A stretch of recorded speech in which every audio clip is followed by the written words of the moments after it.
First of all, I want to thank the organizers for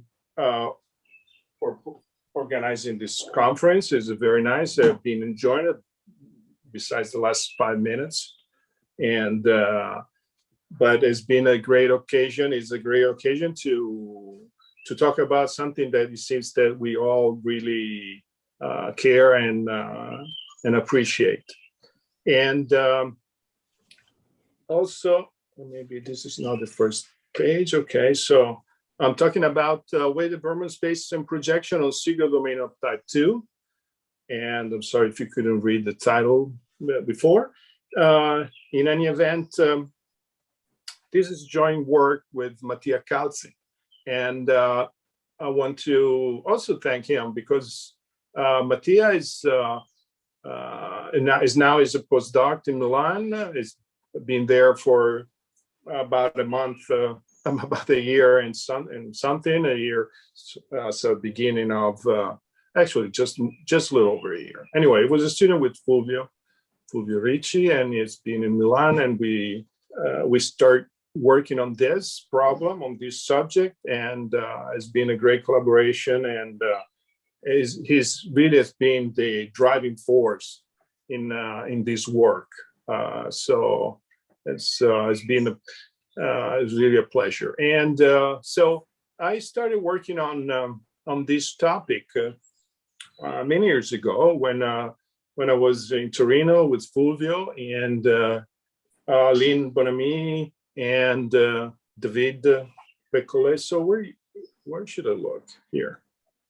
So Lynn Bonamy and David Becole visited, and they presented this problem. They started working on Bergman projection on bounded symmetric domains, and in fact they had a question. They thought, in a sense, it was easy, or it was possible to see that the projection was the Bergman projection was bounded on well, I'll admit, the Bergman projection was bounded on LP. So actually, let me rephrase it. So they were comparing the boundedness of the Bergman projection and the projection of the operator, where the module is being thrown in. So integrating with the integral kernel, which was the modulus of the Bergman kernel. And typically, for all the example that I knew, it was, or then in fact, we find out, I think it was, there were no other cases indicate the Bergman projection was bounded if and only if P plus, say, the operator with the modulus and the kernel was inside and was bounded. So in fact, that was the prototype of the Hilbert integral over on the F line, and so basically, for all we knew at that time, the sure test was about the method to use to prove the boundedness of the Bergman projection. But because, again, one would throw the modulo in, the operator would become with the positive kernel, and then was, of course, one needed to have estimates or good control, good information about the kernel, but no oscillation would play a role. And in fact, we find out that this was not the case, and that was the beginning of this project. And in fact, it was Gustavo, with whom I thank also, and also I thank Fulvio, Aline, and David for the very nice collaboration that we had. But anyway, Gustavo very eloquently described the situation yesterday, and also described how it's important to consider mixed norm spaces because they were really instrumental to prove that the projection was bounded even when P plus was not bounded, and that so the tube domain over the light cone was the first example of the domain in which the Vermont projection could be bounded when the operator P plus was not bounded. And so that was, I mean, not an easy first step, but it was very interesting. And from there, the subject developed. So, so now I want to enter, so these were my little historical introduction. I want to enter more on the topic, and I hope I'll be fairly clear. But this, I'd say that especially Siegel domain of type 2 are quite involved, and I think they're very interesting because, in fact, at first I was somewhat scared by all the algebraic structure information that one needs to work on with these domains, and also the numerology is complicated, the higher rank situation, and there's so many things that are not clear and understood, and I think is really a very interesting and profitable area of research. And I'm sure you will understand from the lack of the things that I will be able to tell you that is very kind of intricate. So let me start with the talk itself. So first of all, I want to introduce homogeneous Siegel domain of type 2.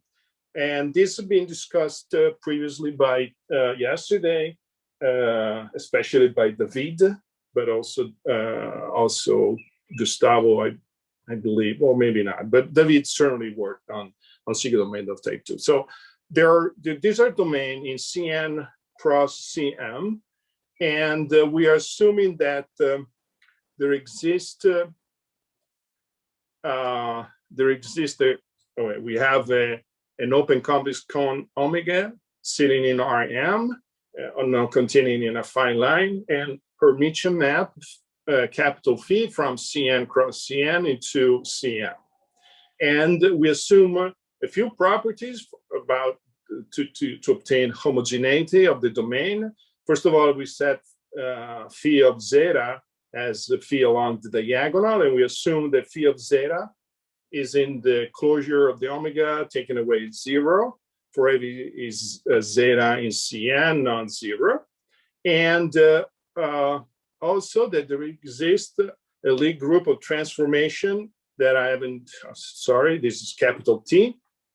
I haven't written called the linear group of transformations, capital T, that acts simply transitively on the cone. So the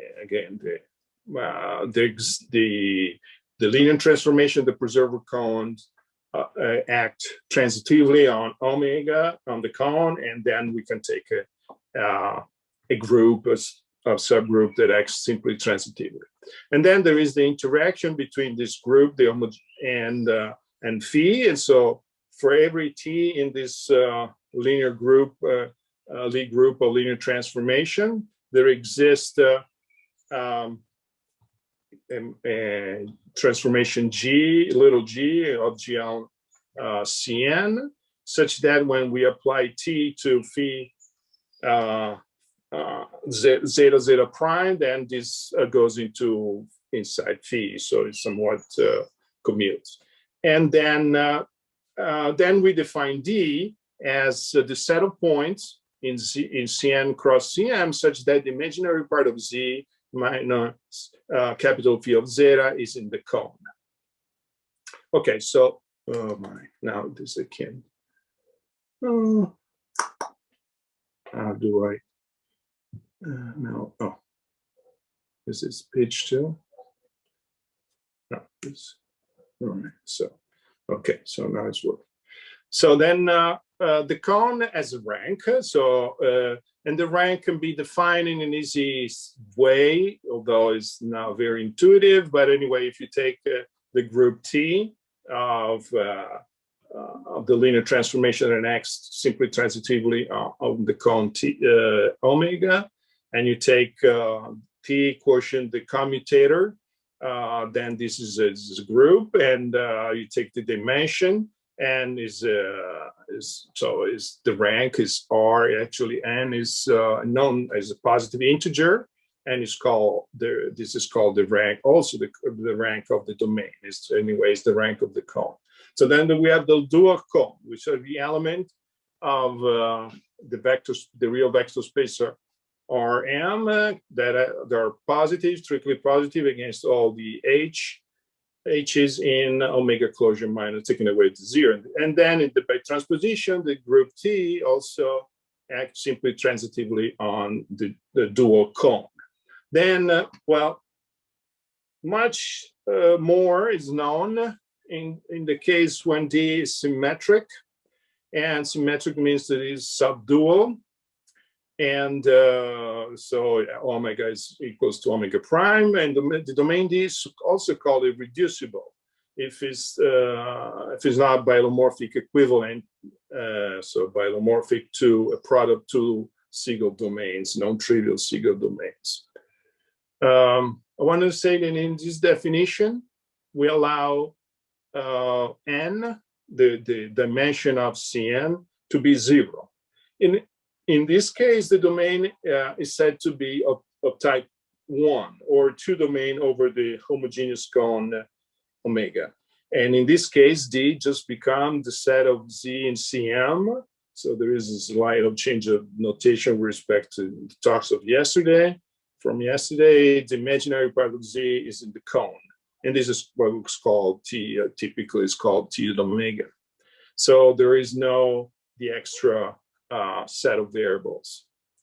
Now, let me give you some examples, which are, well, anyway, I guess very well known, but let me do it anyway. So the first case, of course, is C+. So C+ is the upper F plane. And in this case, this is a tube domain over the simplest cone. Omega is the F line 0 infinity. In this case, the rank is 1.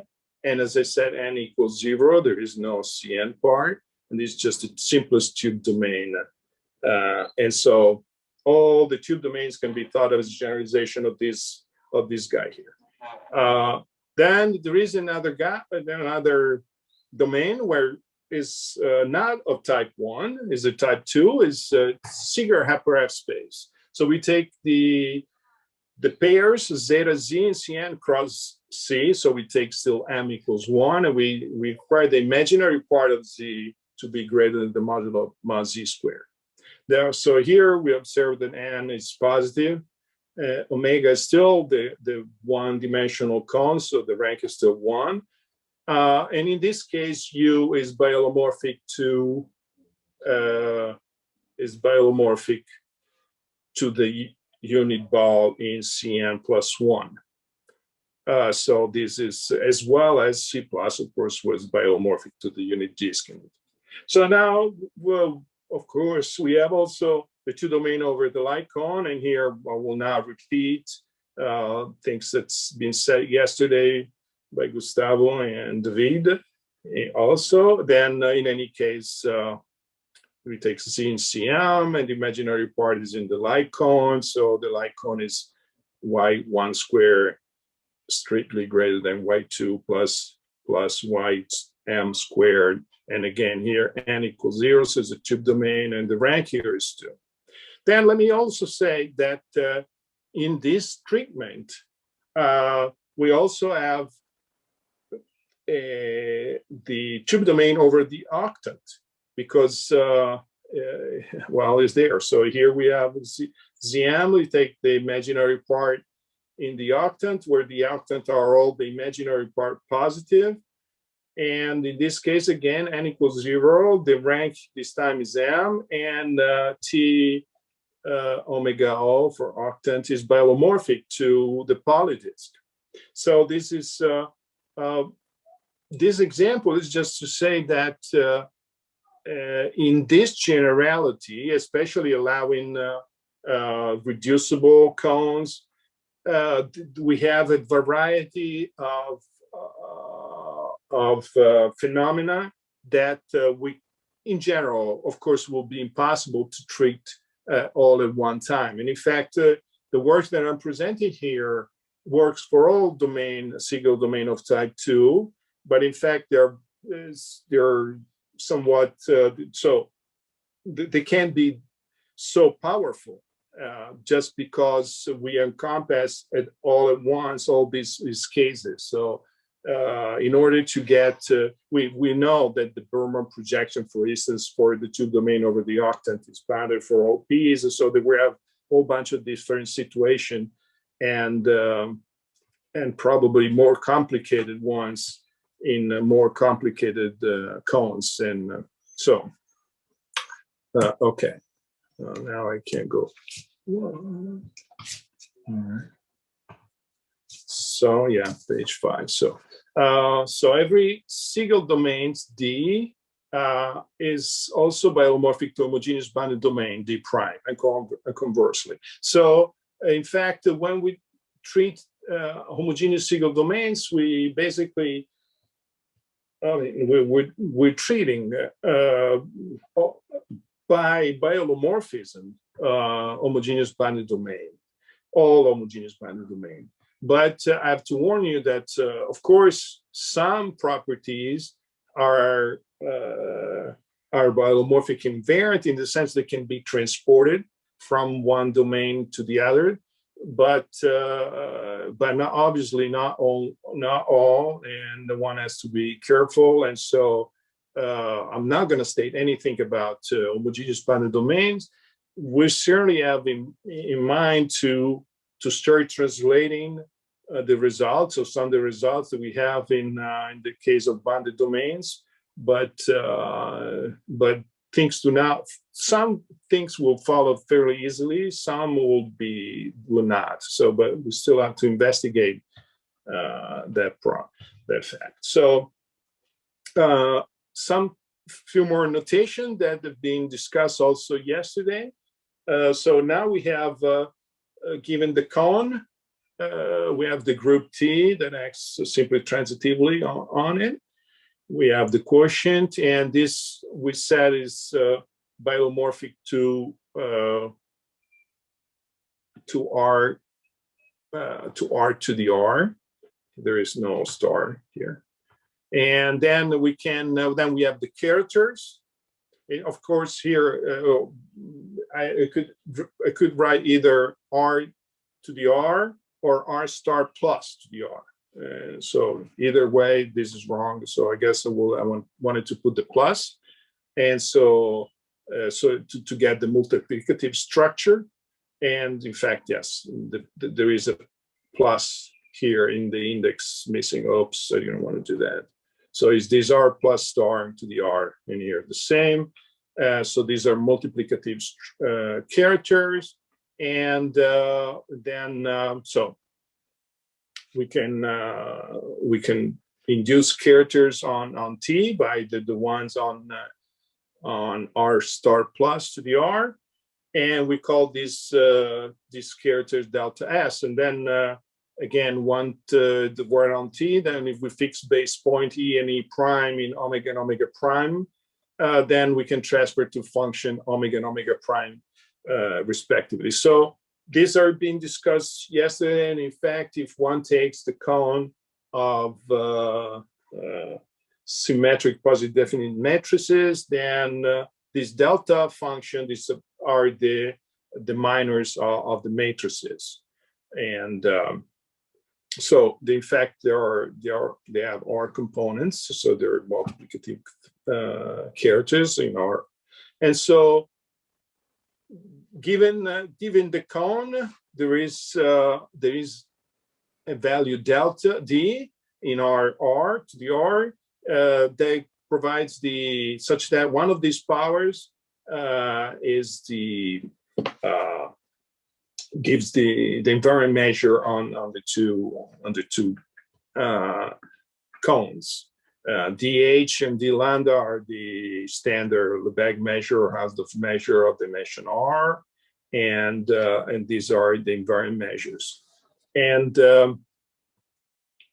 so, moreover, there exist two more vectors, M and M prime in R to the R, for which these integrals converge. So here, these are the gamma integrals. These are very useful and important in the calculation. And in fact, this is one of the essence of the the fact that one can do explicit computation, and we'll see later when we also introduce the Fourier transform. But if we take the Laplace transform of this function with respect to the invariant measures, then we have these equalities. And so in particular, then we can write that we obtain that the Laplace transform of delta S omega with respect to this measure, invariant measure, is the gamma function times delta to the minus S, and analogously on omega prime. So notice that the Laplace transform switches from the cone to its dual cone. There is, of course, if the cone is self-dual, all of these are slightly simplified. And okay, let's see. Now let's go back to D. And on the domain D, there is a so I wanted to say that there is only one domain, basically, that is smooth to the boundary. And in fact, a boundary is smooth, and in fact, is the case of the rank one domain. So whenever we go into higher rank, then in fact the boundary is not smooth anymore. Well, I think I wrote it, but I didn't say all these domains are pseudoconvex. I think I must have. Yes, every domain, Siegel domain is a domain of holomorphy, and the fact is that these Siegel domains are domain of holomorphy. So in particular, well, if you want to say pseudoconvex, they have, in particular, because they are complete in the Vermont metric due to the homogeneity of the domain, to the fact that the group of automorphisms act transitively on the domain. And this, in fact, implies that D is a domain of holomorphy. This is a stronger property, but in particular, these domains are pseudoconvex. Okay, so in any event, there is a portion of the boundary which is a lower dimensional portion set. It's not a full dimension portion of the boundary. It's called the Shilov boundary, and in fact, is the set of the points on the boundary, such that if one takes a function which is holomorphic and continue it up to the boundary, then the maximum is attained at those points. So in particular, if a function is continuing bounded up to the boundary and vanishes at the Shilov boundary, then, which is again is a lower dimensional object, then is zero.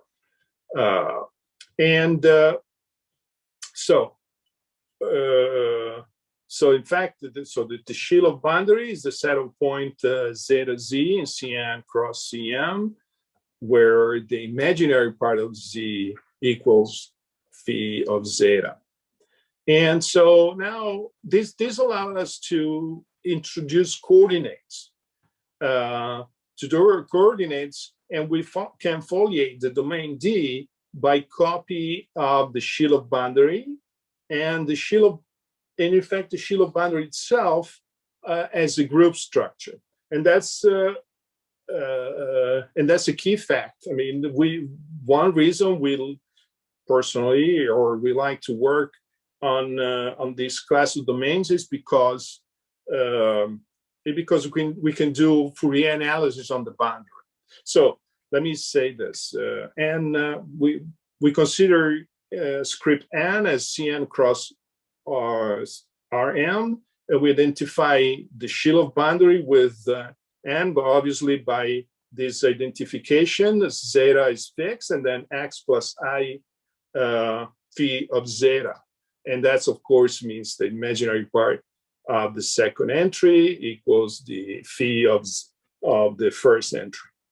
And so this, and also n as, well, if of course, if n equals 0, there is nothing. But if n is strictly greater than 0, is an positive integer, then script n becomes a step 2 stratified Lie group.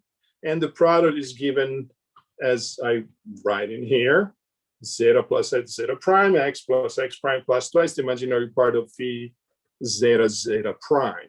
And in fact, if you're familiar with the Heisenberg group, where here particular would appears if m equals 1, m, so it's Cn cross R, and this will be just and script n will be just the Heisenberg group. So in particular, also NX as biolomorphisms on the domain D. And as I said just before, the domain D can be foliated by copy of D, by simply taking D and somewhat raising D, and by translating with the element of the cone. And so these are, of course, as a foliation of D.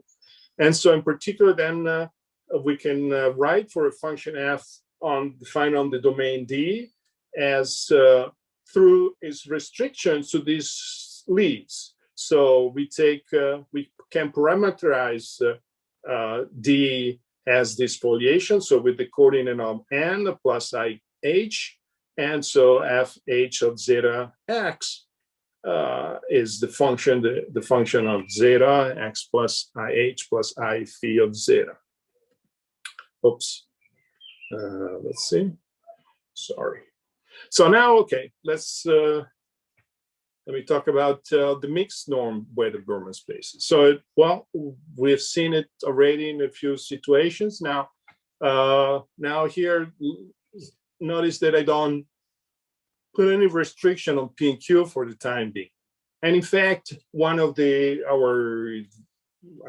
contents of our results is that we can, particularly on feature of our results, we actually can deal with the whole scale of PQs in this range between 0 and infinity included. I mean, so again, in this generality, this generality, of course, takes away some of the particular properties that we can see. But anyway, I just want to make sure that I'm not talking to myself. Can you hear me? Yes. Yeah, okay. Yep. Yes. That would have been crazy if I go on for a half hour without nobody hearing. Anyway, so let me see. Okay. So here, okay, of course, here the APQS is the space of holomorphic function on domain, and then we take the restriction F to the leaf at height H. We take the LP norm in with respect to the R measure here. Then we multiply for this weight function delta to the S. This is the power H. Then we take the Q norm and we integrate with respect to the invariant volume measure. This is the normalization. So, okay, of course, here if I take Q equals infinity, of course, I need to redefine this in an obvious way. I want to also point out that the weight function delta S multiplies the function and not the measure. So this is as some is convenient in some instances. It's not convenient in other instances. So, but in any event, in general, the difference could be typically that one has to pass to the weight Q times the vector S. So remember, the S is a vector in R to the R. So in other words, in fact, the correspondence is this script. I wrote script A for QS and so.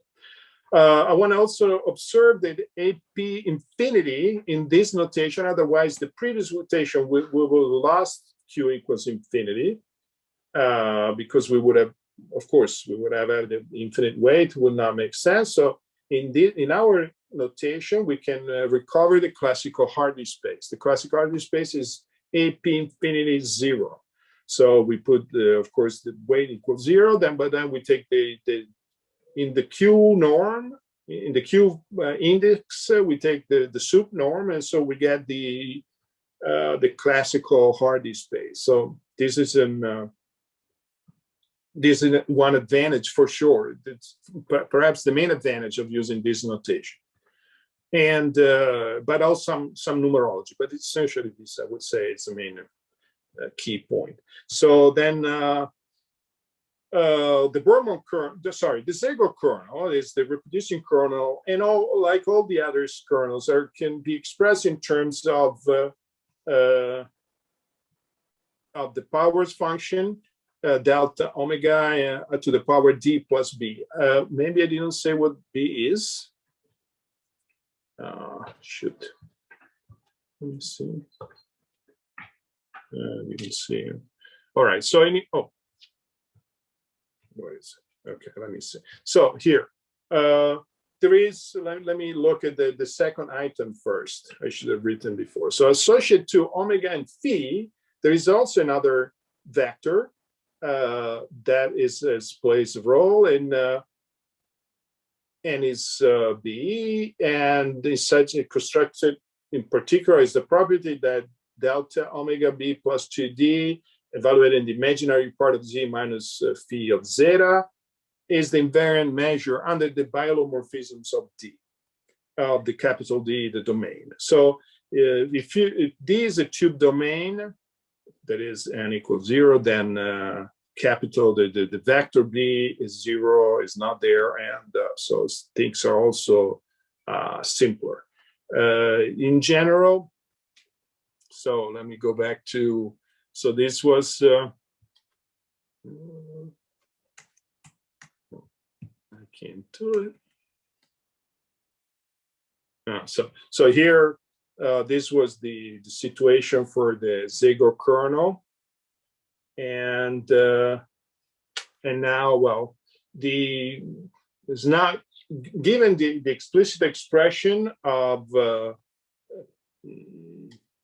well, the kernel that is here, but other also the gamma functions it's not difficult to compute, but this was done, in fact, I'd say only in recent times by Daniele de Bertol, who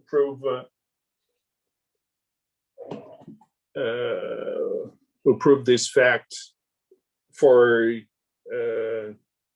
tube domain over symmetric cones, I believe. Well, of course, here again we generalize this to Siegel domain of type 2. But anyway, these are non-trivial if and only if we have this condition over S. And here the numerology started becoming quite complicated. Well, I'm sure I've read. I'm sorry. There are also vectors m and m prime that I had it before, but I haven't. So these two vectors m and m prime, which give the condition for the integrability. For the finiteness of these integrals, and are also invariants of the cones and of the dual cone. So again, to the cone and to the domain, we have attached three vectors, m, b, and d, and in fact these vectors uniquely determine or up to biolomorphism, the cones and the domains. So there are invariants, so they're important. And so we have now, I'm finished with these vectors that describe the cone, m and prime, cone and dual cone, and then b and d. Okay, sorry. Going back. Okay, so here, now, of course, PP is the pure norm, and then if we put S equals minus D over P, and again here in the weight we have the presence of this factor, this multiplicative of the 1 over P, or that is a little bothersome, but there it is. If you want to have the Hardy spaces, we need to do that. And so this is the weighted Berman cases. And then in general, we can write down explicative expression of the Berman kernel, or the weighted Berman kernel, of course, for A22S in terms of, again, the delta function. So, well, I guess I'm going slow. So anyway, go over this talk. I wanted to discuss a few things: boundary values, duality. Actually, I don't think I'm going to talk about duality, and boundaries of the Berman projection. So, well, anyway, all these facts are interconnected, and in fact, we do not know exactly yet what are all the various implications, whether there are, when they are equivalent, when one implies the other. We have some of all these implications, but the picture is still pretty unclear. But together with the atomic decomposition that I'll only mention briefly at the end, these are all strictly interconnected. And in fact, there was a very nice paper by Aline Bonamy that was also taken by Becolé, Bonamy, Gustavo Garrigos, Fulvio Ricci, and Seba, where they discuss the boundedness of the Berman projection, also in terms of the Hardy operator. And then again, here, I'm sorry, I'm going too slow, but there is a very interesting aspect of those. There are some also in this generality. So anyway, here I've listed a number of people, but of course this is not exclusive, but these are the people that has been working on more in recent years. And these are grouped by different papers, but of course it's not exhaustive, and I apologize to the people who I'm not indicating here. So let me go into a little bit of reanalysis on the group. So we take W equals to the set of lambdas in RM, thinking of the RM as the dual of itself, for which the mapping zeta zeta prime into the pairing lambda with phi of zeta zeta prime is degenerate.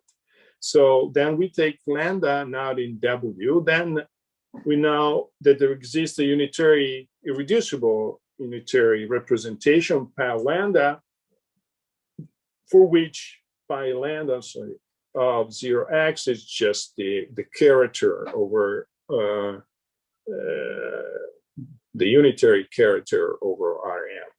And so given this the unitary representations, these are enough to recover the Poincare formula.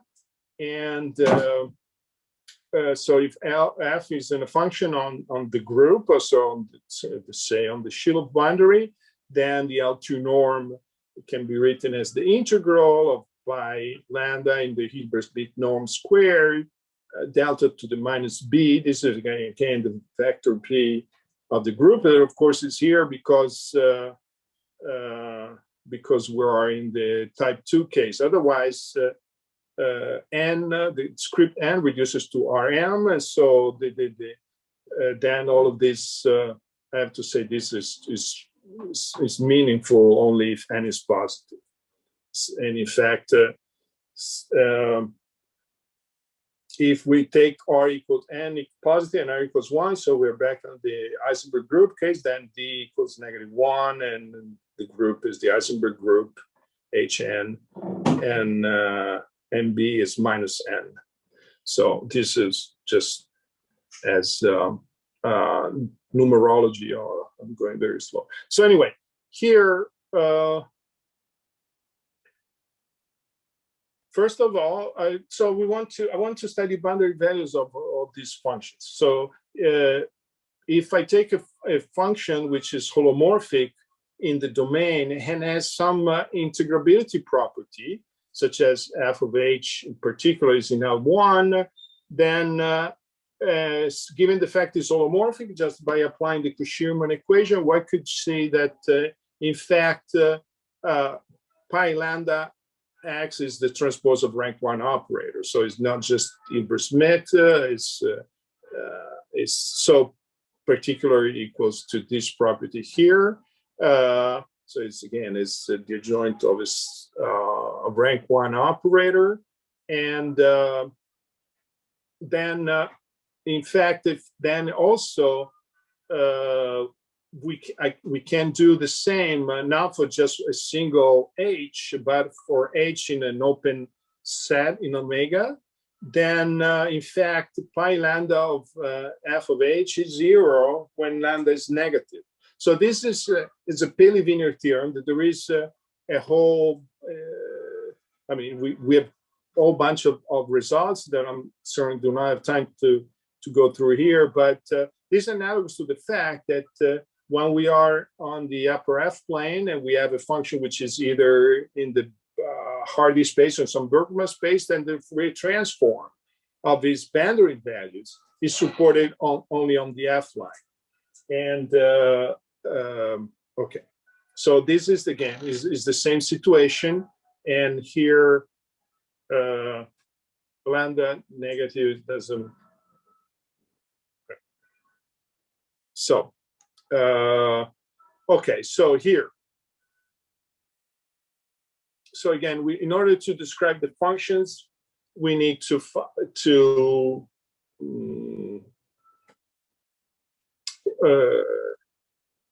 so here. So let me take a function in APS, and then so we need to induce describe some test function on the group N. So given this property here, we need to take with some reduced test function, and the fact that the Fourier transform is non-commutative makes in particular the image of Schwartz function particularly not clear, not easy to deal with more than anything, and therefore we would like to take advantage of the fact that F is holomorphic, so at this somewhat rank 1 property, and so we define the space of test function. Phi is a Schwartz function such that there exists a Schwartz test function and supported in the dual cone for which this property here holds. So it basically is pi of lambda phi becomes a scalar value function. I mean scalar value, and this is easy to work with, but on the other hand, it's too small to represent the function that we need. So particularly, we take the convolution on the left with the Schwartz function. So this is our space of test functions, and then so then now we define Beso spaces on N, and these are, we call this of analytic type because of the support of the Fourier transform that is analogous. So it's built in and it's analogous to the fact that the Fourier transform that we are interested in, the test function has support in the Euclidean case in a half space in F line. So here, I'm sorry, I'm so slow here. So we take P and Q in 0 and infinity, S in R. So we take the sequence of points for which we can construct a lattice and a covering. So we have a ball. We take the translate of these balls through this TK. These are disjoint, but then if we take some compact set, which is bigger, maybe dilated of the ball V, and we take this translate, and this covers, in fact, the whole space. So we have, and then we take a sequence of test functions to constitute a bounded set. They are non-negative, and then if we take the sum of all these functions, this is greater than C, it's positive. It's bounded from below. And then we take the the inverse Fourier, I'm sorry, oops, here I'm missing a script n, the inverse Fourier transform of these functions, and we call it phi k. And so here, and then we define a space of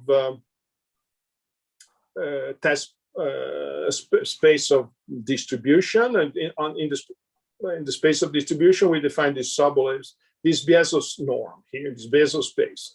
And so this is analogous to the little P decomposition in Euclidean space, or even on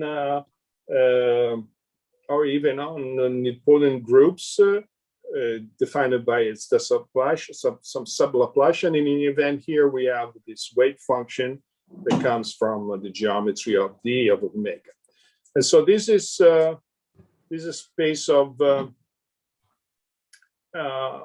the Beso space. Now, well, I'm sorry, I'm going very slow, so let me speed up a little bit. So here, in this way, these spaces are in fact dual to each other. And we take, let me restrict to the case PQ in between 1 and infinity, because, but we have some condition also when P and Q are below 1 or equals to infinity.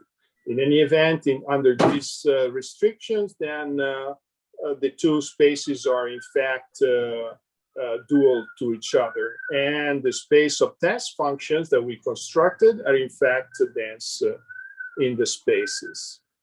Then let me go to the boundary value. So if f is a function in the Berman space, and is in particular in H2, then we know by some result of indicating that the limit exists almost everywhere as a function in N, and the boundary value function that I call BF is in L2 of the boundary. And then, in fact, if we integrate against the restriction of the Siegel kernel, the Vermont kernel, on the boundary values. I'm sorry, I have to close my window because it's storming. Sorry, start storming here. And so, where was I? Okay. So we have, so this restriction. So now, so we can go to the boundary, and then I want to find an extension operator. So of course, now I can go really into the numerology, and apologize for being so slow. So if S is sufficiently large, and I go into the sum of these Beso spaces, and we integrate against basically this B or K0 is just the boundary value of the Siegel kernel, and we reintegrate, then in fact we get a functions, and a well-defined function, and then we define the image of these Beso spaces as a tilde space. We do not know yet they are the same, so this work was done.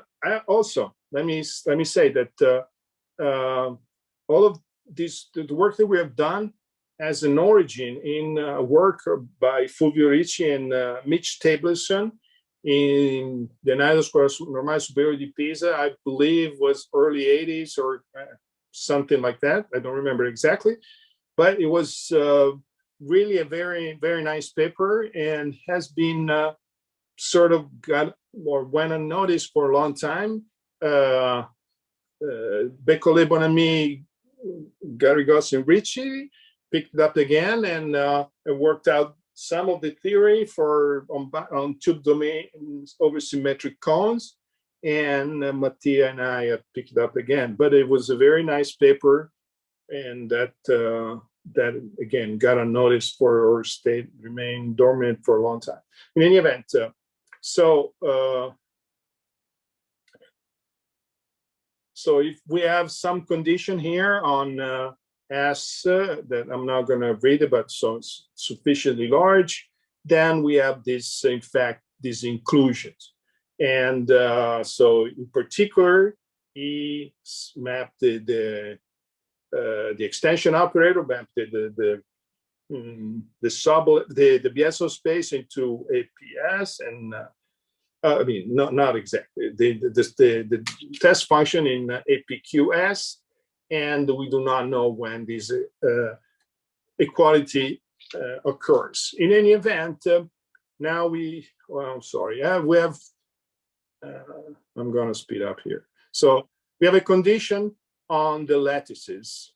So D S and D0 is not here. Let's consider just DSPQ. That means that there is a lattice as we did before. So, and this is the condition. If this inequality, which is in a sense in the spirit of what Gustavo was telling yesterday about the Bourgain-de-Matter theorem, and we have this inequality, then we say that this property DSPQ holds. So now here we have, so this, let me not go through the numerology, but if this property holds, we have some numerology for the SS prime, then we actually have equality of the spaces. So that means in particular that all these Beso spaces that we have defined, and in fact are exactly the boundary values of function in APQS. But we have to satisfy these conditions, and which are not easy to deal and treat. And then again about the projection here, we studied the projections, not just acting on the space itself. In fact, at this stage, and especially in this generality, we do not have new results about the case PS on which LP spaces or LPQ spaces is bounded. But what we did, we studied the boundedness of the projection when PS prime acts on a different space.